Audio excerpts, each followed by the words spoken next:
고영태가 어쨌든 뭔가가 틀어졌어. 그래가지고 자기가 그 찍은 것도 까고 등등의 일이 있었는 건 맞죠. 예. 뭘 안 챙겨준 거지 뭐. 내가 보기에는 이제 고영태가 말하자면 한 달이 걸치다가 그러니까 직접 상납 관계로 본인의 신분 상승을 꾀하다가 중간에서 걸린 게 아닌가 싶은 생각이 드는 거지.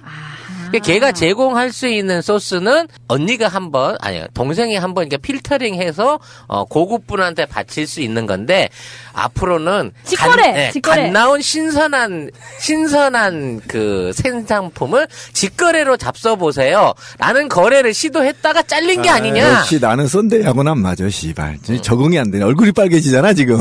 그건 우리 지금 회를 얘기하는 거죠. 회. 신선한 회. 음식 얘기를 하는데 이 양반이 상상력을 이상한 데로 끌고 가네. 저는 얼굴이 빨개져요. 요즘 대세는 먹방이요. 네, 먹방인가요? 회를 얘기. 자기 혼자 말이야. 근데 저는 신선한 회를 먹고. 저는 정말 재수 없는 게 뭔지 아세요? 전 진짜 그 사회 저명 인사들 그룹 섹스하고 나서 벌금 50만 원 냈잖아요. 나 이거 너무 억울해.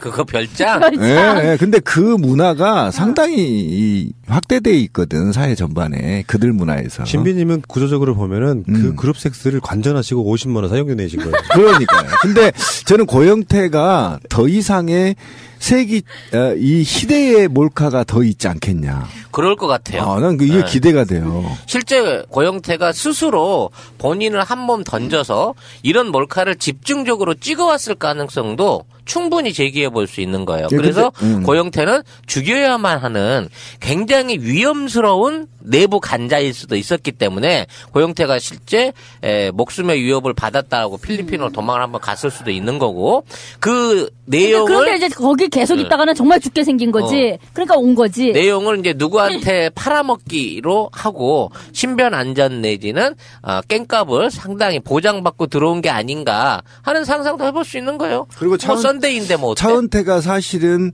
문화예술계 차은택이에요. 고은택. 차은택이 사실상 문화예술계에 이익권만 관여했을까요? 혹시 누군가한테 상납하진 않았을까요?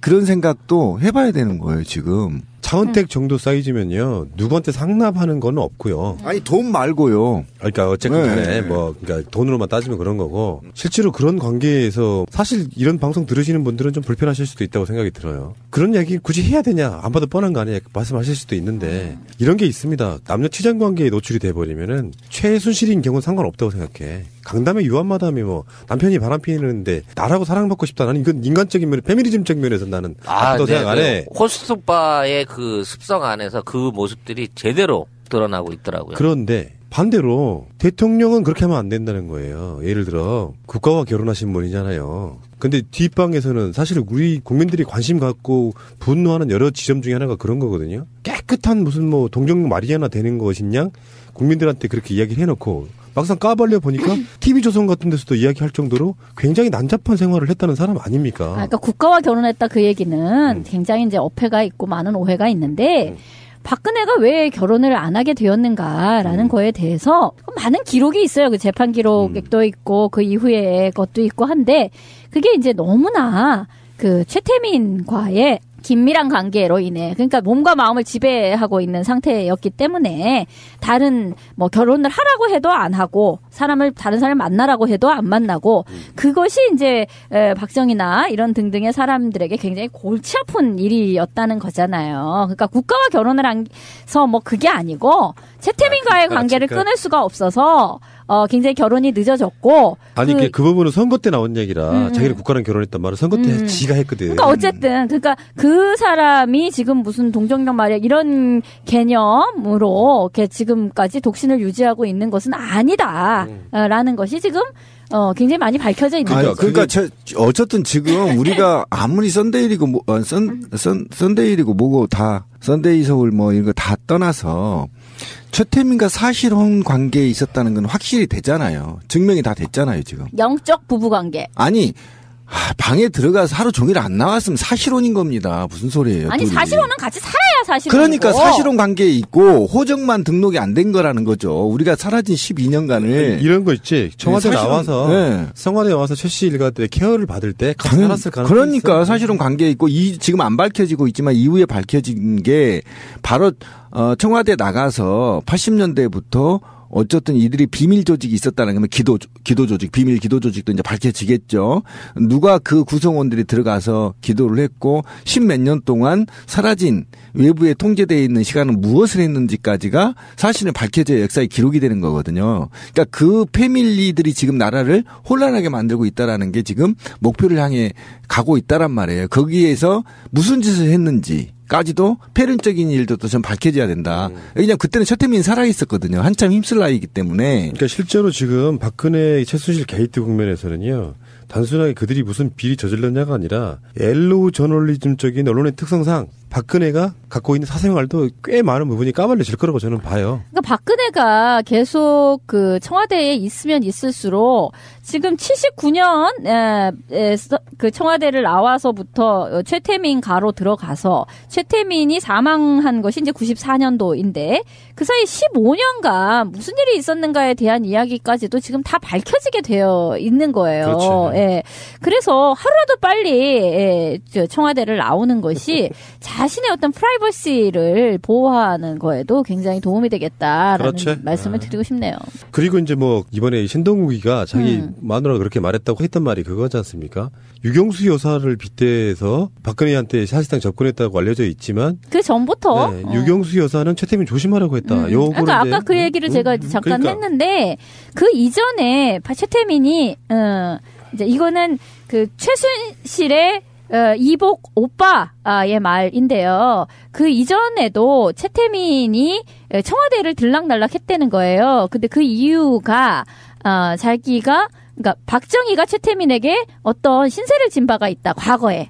한참 과거에 그것은 이제 일제시대 때까지로 내려가는데 어쨌든 그런 것이 있고 그다음에 극우단체에서 서대문 그 쪽에서 일을 한 바가 있고 하는 등등으로 그 이전에도 청와대를 최태민이 왔다 갔다 했고 그러면서 이제 그 영예를 눈여겨 보았다는 것이고요. 그리고 그 이후에 이제 행사 같은 것이 있을 때마다 이게 자주 근처에 알짱알짱거리면서 자꾸 나타나 가지고 눈에 띄고 동선을 어지럽히는 일이 있었다는 거예요. 이것은 이제 신동욱의 말이죠. 이제 그래서 그럴 적에 그 박근혜가 조심해라. 저런 사람이 상당히 이제 나중에 문제가 될 수 있다라는 이야기를 했다는 것이고. 그런데 우리가 이제 맨날 얘기할 때 박근혜가 막 동정녀 마리아 같을 뿐만 아니라 또 굉장히 그 육여사를 자기가 굉장히 그 머리 모양까지 똑같이 해가지고 엄마를 무척 사랑하는 엄마를 이어받은 딸이라는 것을 강조하지 않았습니까? 이제 선거 때도 육여사와 마찬가지로 자기에게는 자유로운 마음이 넘치는 사람이다. 자에게서 너무 박정희만을 보지 말라. 라는 것도 하나의 어떤 이미지 전략이었었는데요. 근데 충격적인 것은 윤여사와 그렇게 돈독한 관계였던 큰딸로서 윤여사 때문에 최태민을 만났다고 우리가 이해하고 있었지만 그게 아니라는 것이고 오히려 윤여사가 하고 있었던 여우 목도리 이런 것이 최순실가로 흘러들어가서 그것이 야시장으로 암시장으로 돌아다니게 됐다는 거예요. 어머니의 유품을 그런 소중하게 여기지 않고 그것을 최순실이 팔아먹게끔 할 정도로 완전히 그 이후 79년도 이후에는 최순실 가의 사람이 되어서 자신의 어머니고 뭐고 간에 별로 안중에도 없는 그런 상태였고 자기 동생들과의 관계도 그렇게 아주 나빠지게 되었다라는 것이죠. 이제 이해돼? 다 이해된다고. 왜 그들은 유경재단 뭐 소유권 싸움부터 해서 그렇게 많은 칼부림과 그런 대립들을 했는지가 이제 이해돼요. 미세스 최였던 거야. 그렇죠. 그렇죠. 그 집으로 들어간 거예요. 그러니까 가족들 입적이 된 거죠. 가족들이 탄원서까지 대통령한테 낼 정도 사이비 종교에서 자기 누나를 빼오려고 하는 노력들이 이제 곳곳에서 보였다는 거 아닙니까?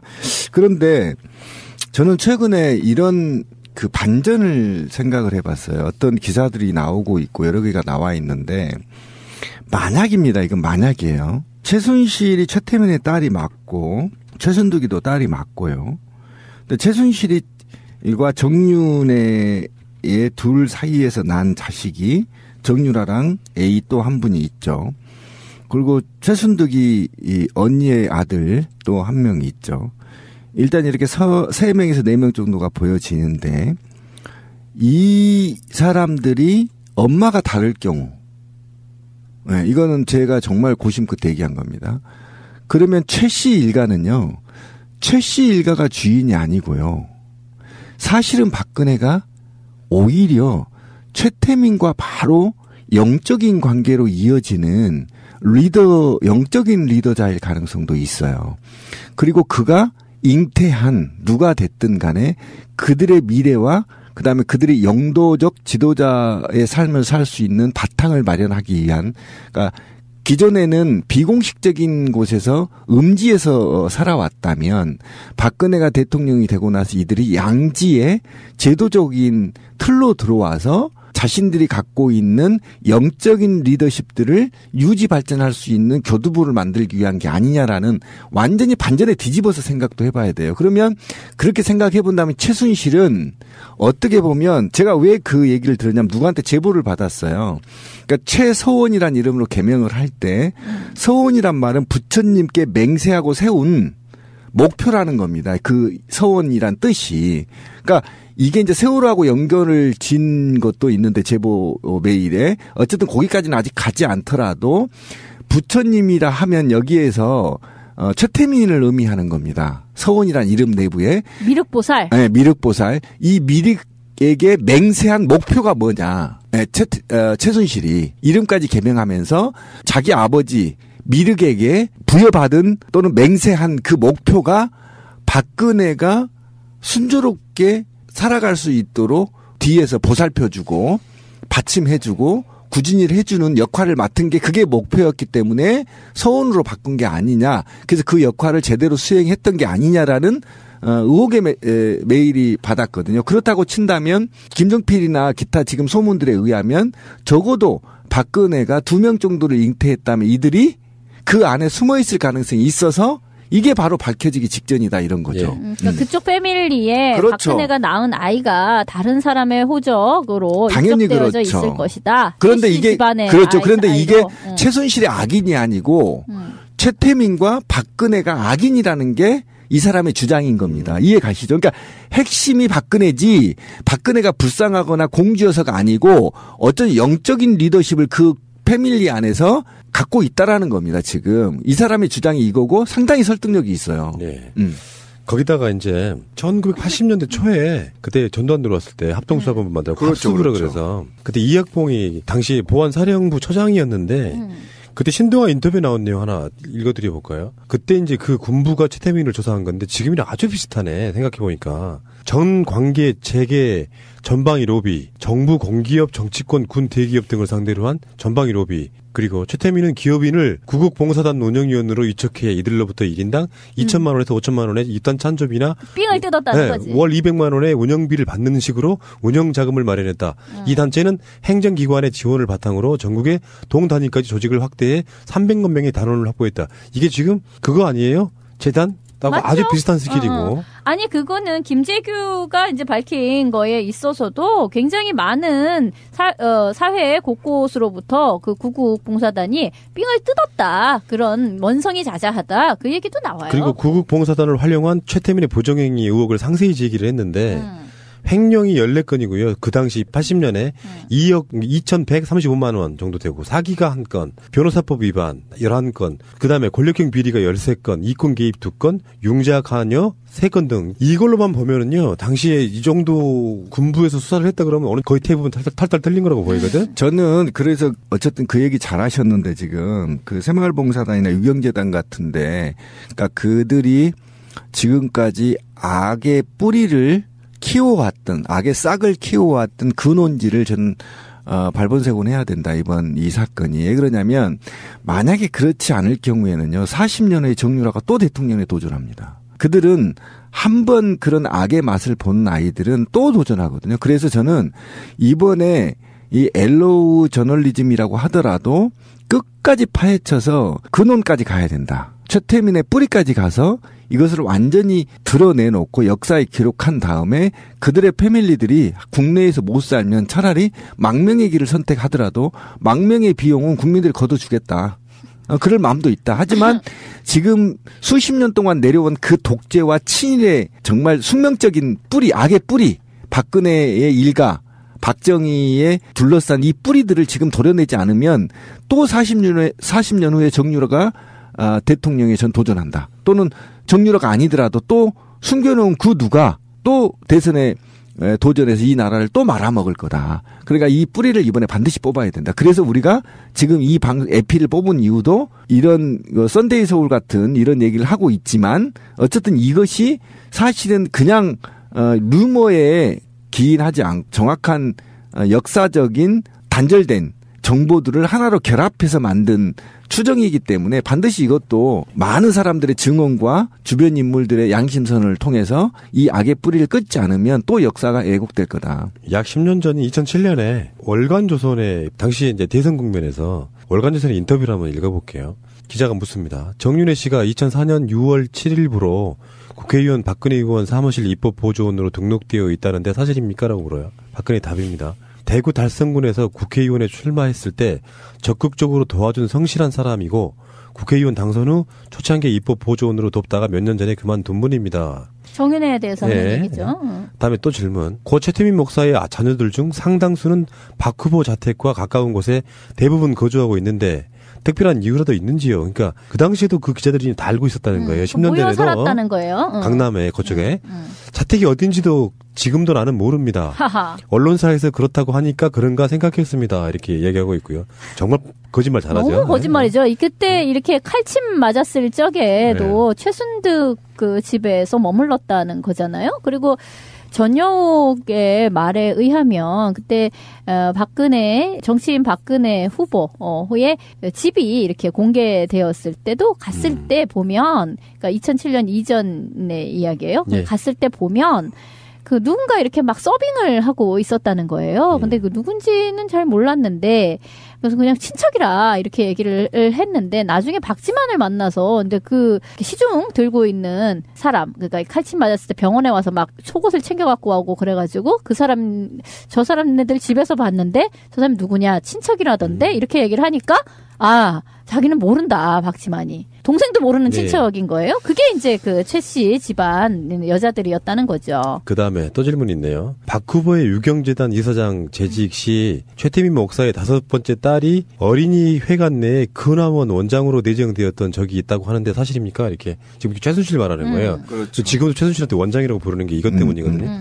내정한 사실이 전혀 없습니다. 왜 이런 말이 나오는지 짐작 가는 것조차 없습니다. 계속 거짓말하고 있잖아요. 박근혜가 우리가 말한 것처럼 막 정직할 것 같다. 이거 완전히 거짓말이라는 게 지금 박근혜가 피해자 코스프레 하는 것도 사실은 거짓말에 갈 수 있는 거예요. 그래서 제가 그 얘기를 한 겁니다. 원래 이거는 뒤집어 보면 박근혜가 악의 축이에요. 모든 게 박근혜가 지금 그 악의 축을 행위를 하고 있다는 게 저는 확신합니다. 다음에 임모 씨, 최태민 목사 5번째 부인 임모 씨와 임 씨의 전 남편의 아들인 조모 씨를 영남투자금융 전무와 영남학원 이사로 선임하게 된 과정에 대해 설명해 주시면 감사하겠습니다. 박근혜 답입니다. 그분은 당시 이미 70대 할머니이자 평범한 가정주부로 평생을 살아온 분이었기에 전무로 일할 수 있는 분이 아니었습니다. 그분을 전무로 임명한 사실이 없습니다. 그리고 조모 씨가 그런 과적관계인지 여부는 잘 모르겠습니다. 다시 질문.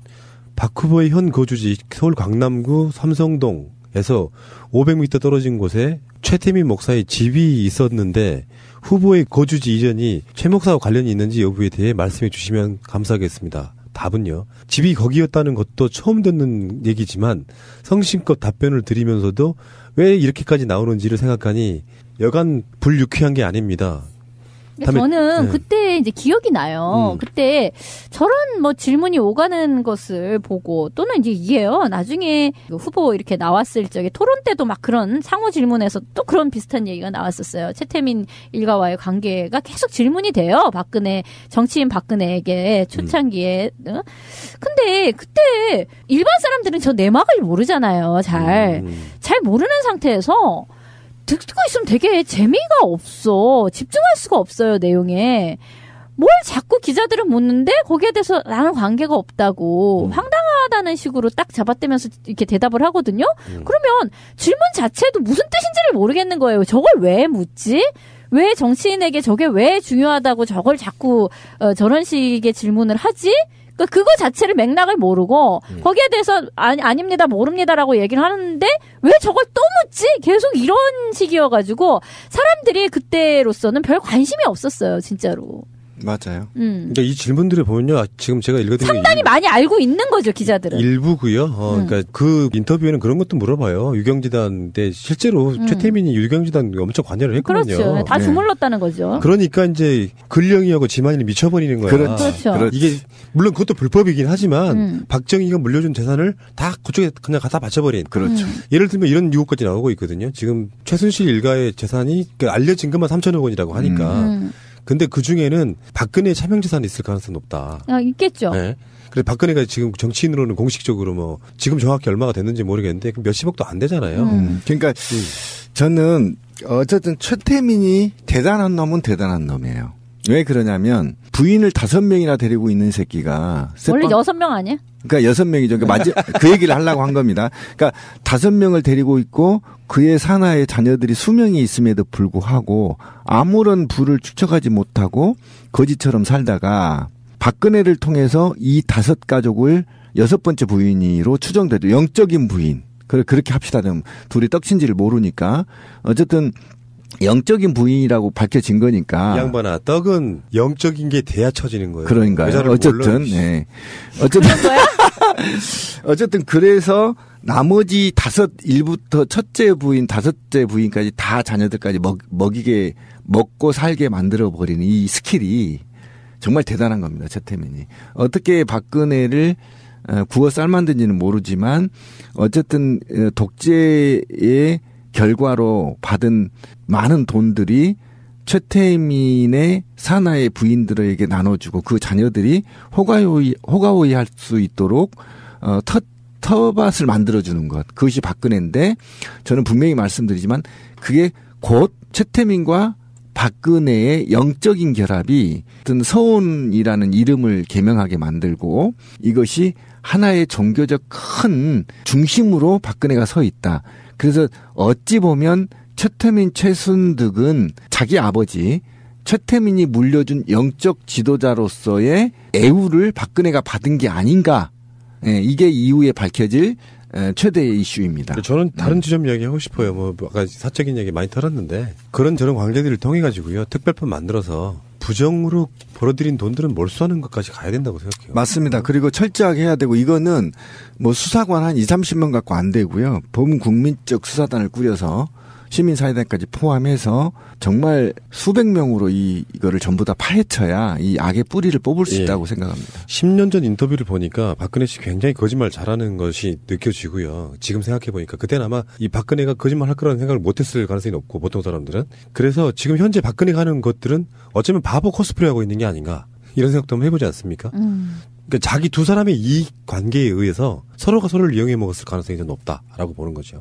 됐잖아요. 증명이 다 됐잖아요, 지금. 영적 부부관계. 아니, 방에 들어가서 하루 종일 안 나왔으면 사실혼인 겁니다. 무슨 소리예요? 아니, 둘이. 사실혼은 같이 살아야 사실혼. 그러니까 사실혼 관계에 있고 호적만 등록이 안 된 거라는 거죠. 우리가 사라진 12년간을. 이런 거 있지. 청와대 나와서 청와대 나와서 최 씨 일가들의 케어를 받을 때 같이 살았을 가능성이 그러니까 있어요. 사실혼 관계에 있고 지금 안 밝혀지고 있지만 이후에 밝혀진 게 바로 청와대 나가서 80년대부터 어쨌든 이들이 비밀 조직이 있었다는 건 기도 조직, 비밀 기도 조직도 이제 밝혀지겠죠.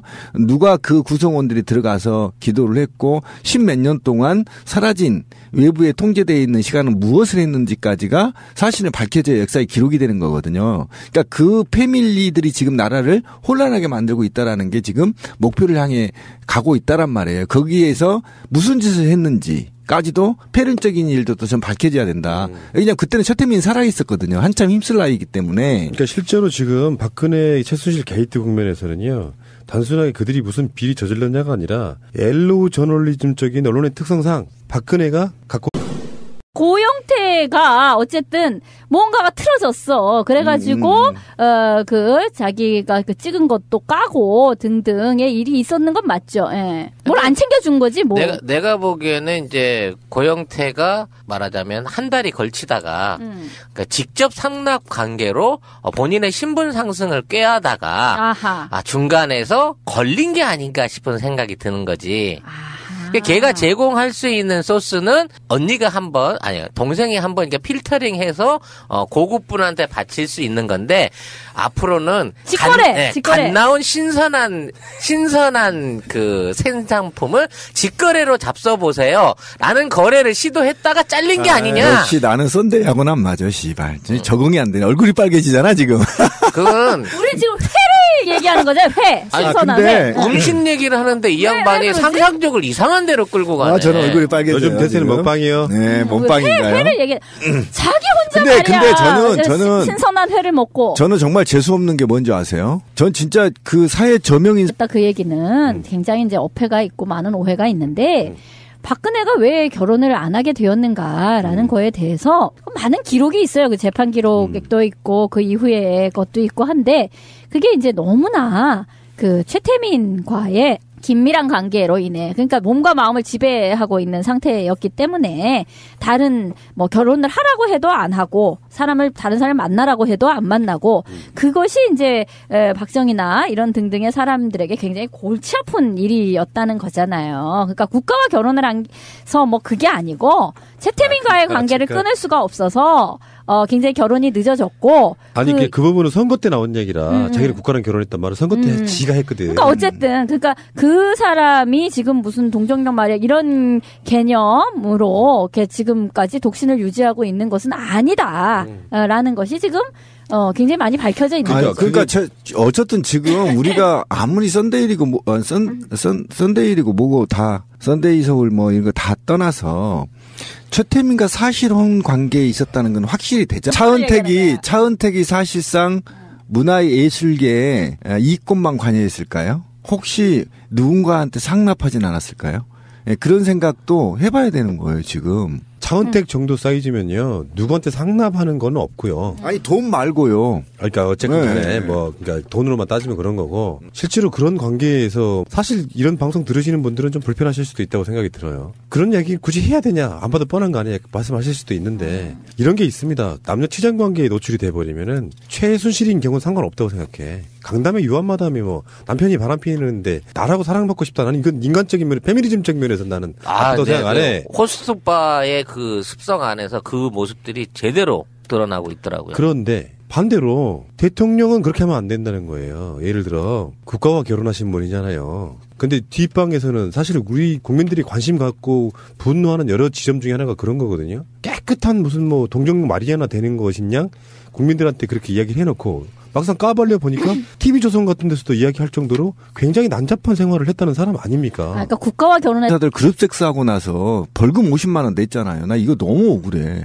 그거 별장? 네, 근데 그 문화가 상당히 확대돼 있거든, 사회 전반에. 그들 문화에서. 신비님은 구조적으로 보면은 그 그룹 섹스를 관전하시고 50만 원 사용료 내신 거예요. 그러니까요. 근데 저는 고영태가 더 이상의 이 시대의 몰카가 더 있지 않겠냐. 그럴 것 같아요. 난 이게 기대가 돼요. 실제 고영태가 스스로 본인을 한 몸 던져서 이런 몰카를 집중적으로 찍어왔을 가능성도 충분히 제기해 볼 수 있는 거예요. 그래서 고영태는 죽여야만 하는 굉장히 위험스러운 내부 간자일 수도 있었기 때문에 고영태가 실제 목숨의 위협을 받았다고 필리핀으로 도망을 한번 갔을 수도 있는 거고 그 내용을 그런데 이제 거기 계속 있다가는 정말 죽게 생긴 거지. 그러니까 온 거지. 내용을 이제 누구한테 팔아먹기로 하고 신변 안전 내지는 깽값을 상당히 보장받고 들어온 게 아닌가 하는 상상도 해볼 수 있는 거예요. 그리고 썬데이인데 뭐 어때? 차은태가 사실은